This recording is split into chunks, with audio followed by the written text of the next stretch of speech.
Hey everybody, Professor Snart checking in again as we get a little bit deeper into our course here. Okay, so it's Wednesday when I'm recording and posting this, which feels like we're up to speed already, even though it's like the second day of classes, but here's the 5-week term for you. Okay, so I'm in our course in Blackboard, just checking things out. I'm into our due dates then.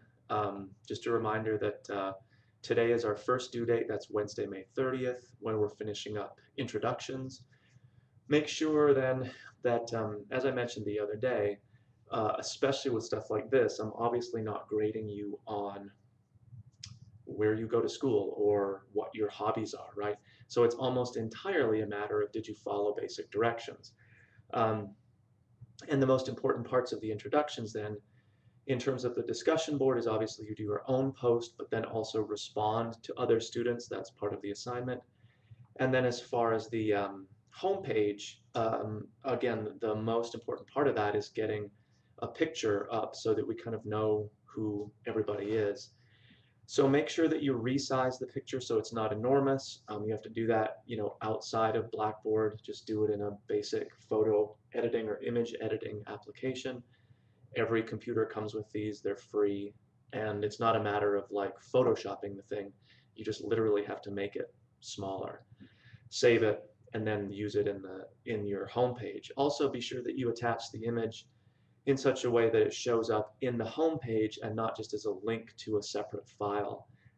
Again, it usually works better once you've resized an image so that it fits sensibly in a home page like that, and it's not this massive file in terms of both the size of it, but also the file size of it. Sometimes Blackboard gets a little freaked out. If you were just take a picture with your super duper digital camera and just try to go straight from that to the home page, sometimes you have to manipulate things a bit.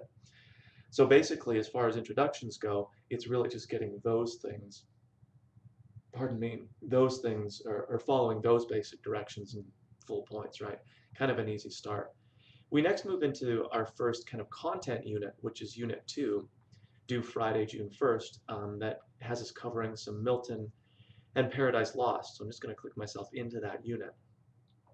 So one of the things that I make clear is obviously, well, there's two things really. The first is that we start with Paradise Lost, which is epic in every sense. It's an enormously long and various poem. It covers lots of different characters, different kind of spaces or places that the characters are in. It's huge.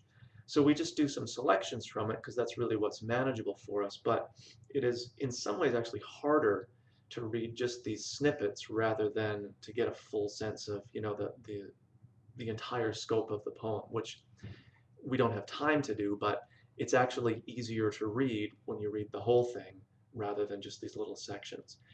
So be sure within the unit here that you scroll down a little ways and maybe read the guide to the selections here. It kind of explains what's going on. In fact, I would even have this page open as you're reading the book so you can kind of orient yourself when you dive into the middle, like the second reading. Book 1 begins at line 376, just kind of in the middle of everything. So the guide to the selections can be one of the most useful tools for getting smoothly into what we're reading here. The other thing to be aware of, again, like I point out here, is that Milton and Paradise Lost are well before the time frame for our course, which is technically begins 1800. It's kind of an arbitrary date because even that would, if we stuck to the letter of the law, would actually cut out a lot of some of the most important material that we would read that really is part of what's supposed to be the time period we cover, like some of the early important work by Wordsworth and Coleridge, for example, would fall slightly before that 1800. A lot of Blake's work would fall slightly before the 1800s, so there's a little play there.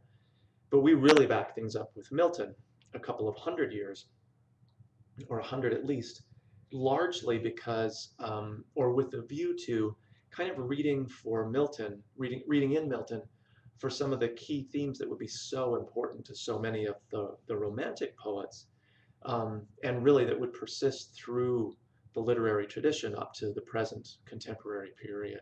So we find echoes of Milton or Milton reworked in Blade Runner, for example, pretty contemporary kind of piece. Um, so we read Milton, but almost not to understand Milton per se, but to understand kind of the context or the groundwork out of which so many Romantic era authors were writing.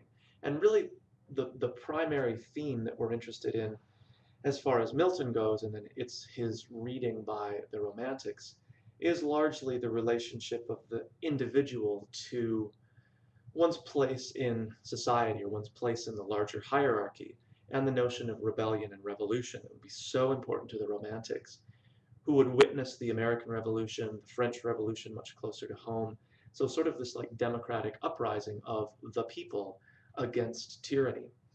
And this is one of the primary focuses in Milton, whose Paradise Lost ultimately tells the story of Adam and Eve in paradise, but really their temptation by this Satan Lucifer character, who himself, and this is where the poem kind of begins, with his rebellion in heaven. And so we're kind of trying to triangulate all of those themes in Milton, and then we'll see how they get picked up or how they inform later writers, especially during the Romantic period. And it's important then to see that Romantic reading of Milton in some ways as a misreading. So the argument by some Romantics like Blake or Shelley that the true hero of Paradise Lost is the Lucifer character. Not so much Satan, who just becomes like normal evil kind of as the poem goes on, but certainly at the start, the one character who has the will to act, the energy to do something, this sort of underdog spirit, the one to rise up against tyranny, so called. Um, the many Romantics saw that person or that embodiment as the kind of hero of the poem. Milton himself, and there's really no argument about this, wouldn't understand it that way or didn't understand it that way. And in fact, his intention is largely, or probably more to make that initial character attractive. So he was certainly aware of what he was doing. But in fact, that temptation, right? The poem is so much about temptation. Milton kind of builds that in so that we ourselves as readers become tempted to side with basically the wrong guy because he is so captivating, right? Part of what we read in our selections is how Lucifer, he becomes Satan as after the fall from heaven, how he kind of rallies the troops, right? He's this really sophisticated orator, strategist. He's a rhetorician of the highest order, which is pretty exciting, but also really dangerous because you can say things and make people believe things and kind of disarm their intellectual capacity that way, which was really scary for Milton. And he was quite aware of how that could work in a very immediate political and social sense. We'll get some of that in the unit here. So he makes the Satan character pretty attractive to start, but throughout the course of the epic, there really is this sort of devolution of that fallen angel figure down into the serpent that ultimately tempts Eve and the fallout from that. So that's a long-winded way of saying that we're reading Milton, but really with a view to where our course begins. So the whole time frame thing is really less important for us than it is a matter of this kind of history of ideas, if you want to think of it that way.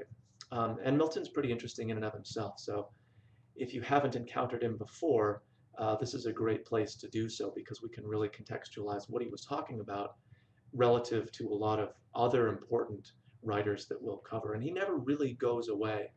Honestly, you'll notice the very last unit in our course where we end brings us kind of neatly full circle back to the idea of the epic poem and exactly how that works in terms of one's identity as a writer, but also a national identity.